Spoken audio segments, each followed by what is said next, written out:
welcome to Steve McDonald's Crafting. Now, I'm not sure if you saw 3 weeks ago where I made the mirror mosaic table with the goldfish in the middle. Now, if you haven't seen that, I'll leave it linked at the end of this one. But I thought what I would also do is make a little mirrored mosaic box. Now, I got this box for Easter, and this is the actual lid.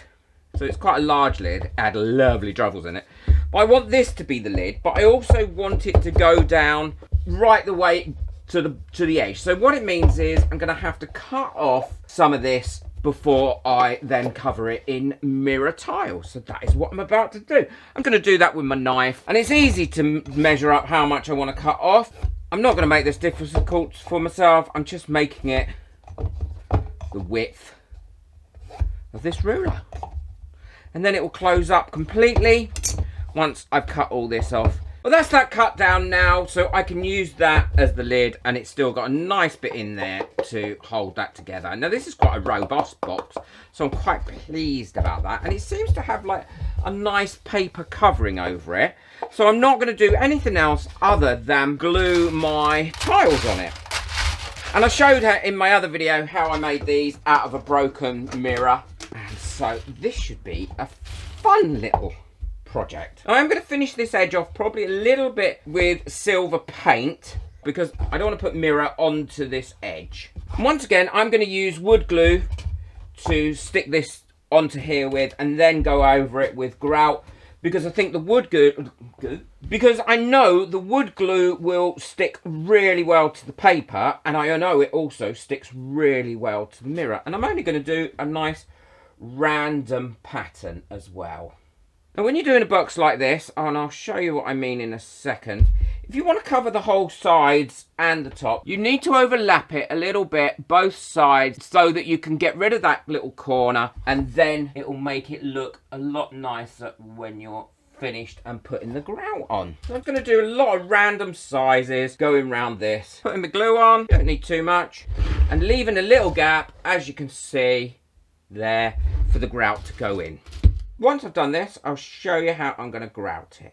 Well, both the top and the bottom now are all glued up, and I'm going to leave this now until tomorrow to really set up before I put the grout on it. I'm also going to paint the edges, but it should all fit together still really nicely and make a nice mirrored cube. Once I put the grout in it, you'll really see it come to life. A bit like the table when that comes to life as well. I just want to say a quick thank you to everyone that got me a coffee last month. It really is appreciated. It does make me feel really good as well. So thank you very much indeed. This is all nice and dry now. I left it overnight, and it will just need a polish up once it's finished and I've grouted it.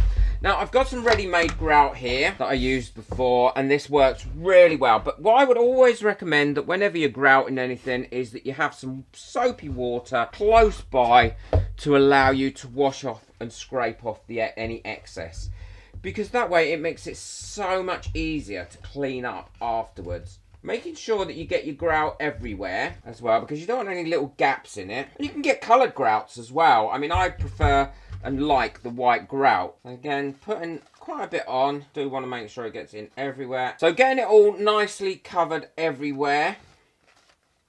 And making sure you get underneath as well. If you find that your grouting tool, like the one I'm using here, is too big, then just go across with a little lolly stick, and that'll help it get it in there. I'd rather put on too much at this stage than not enough and then have to go over it again. And then what I do is I give it a really good scrape to get all that excess off, because it's a lot easier to get that excess off now than it is trying to get it off once it's all gone hard. And then I'll leave that to dry, and I'll do exactly the same approach when I come to the bottom part of the box.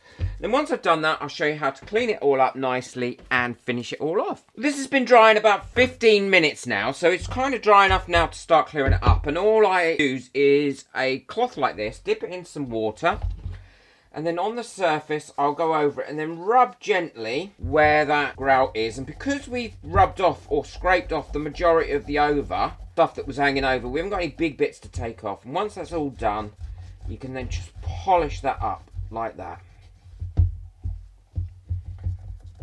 and that will come up nice and clean. It makes life so much easier doing it like that than leaving loads of it over the top and then trying to crack off or rub off some really hard on there grout. Look how nice and clean that bit is. Well, this is dry enough now and polished up enough now for me to be able to paint the edges of the boxes, and that's what I'm going to do. I'm going to go around and I'm going to paint all these edges and here and tidy it up, and I'm going to paint those silver. If you've got little bits on the card or on the box that you're using, you can always just wipe that off or sand it off if it's gone too hard. I'm using my little silicone mat again as my palette. I love it. It cleans up so easily and makes life so much easier. This will just finish it off, I think, and give it a much nicer final look. Now, I will give this probably 2 coats because I think this red is going to show through. And then once that's done, I can put the base on, and then I can give it its final polish and it will all be done. I'm going to leave the inside of the box still red because I quite like that. While that first coat of silver is dry, and what I'm going to do is prepare the bottom, and I've cut a square out of an old cardboard envelope that I got from Amazon, and that's going to go on there, and I'm going to cover it with felt. Have no idea what colour that felt is. I'm just going to cover that up and then I can stick that onto the bottom. I'm going to use wood glue for this because or PVA glue for this because it will glue on there really nicely and it goes transparent as well. I don't want it too many really heavy edges on that. So there we go. So I've glued that down. I'm going to cut that off. Never want to waste anything, me. These scissors need to sharpen. I think I might have to sharpen these scissors. And then I'm going to just go across there like that. And then that I'm going to fold over onto this other piece of card and then put a weight on it to hold it down once it's on there. Look quite tight. It's a bit like covering a book. Put the weight on there like that to hold that down and just carry on. Do the other sides and then I can stick that to the base. This is all finished now. I'm really pleased with how it's come out. I think it looks really smart and it's just used up an old box that was going to go in the bin, some mirror tiles that I'd cut from a broken mirror, and a little bit of grout. Let me know in the comments what you think of it. I like the way the lid comes off as well. I've painted the border in there silver and around the edges silver as well. And I think that will look nice on the table that I made. So let's have a look. There we go. So it sits on there quite well. It blends in a little bit. But I like it. I think it looks quite nice. It fits quite nice. It's a very sturdy box on my table. And if you didn't see how I made this table, then I'll link this video at the end.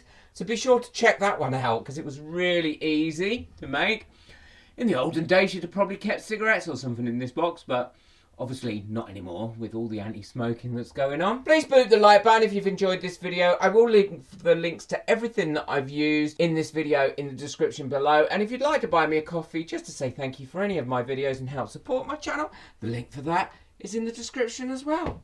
Take care, enjoy your crafting, bye.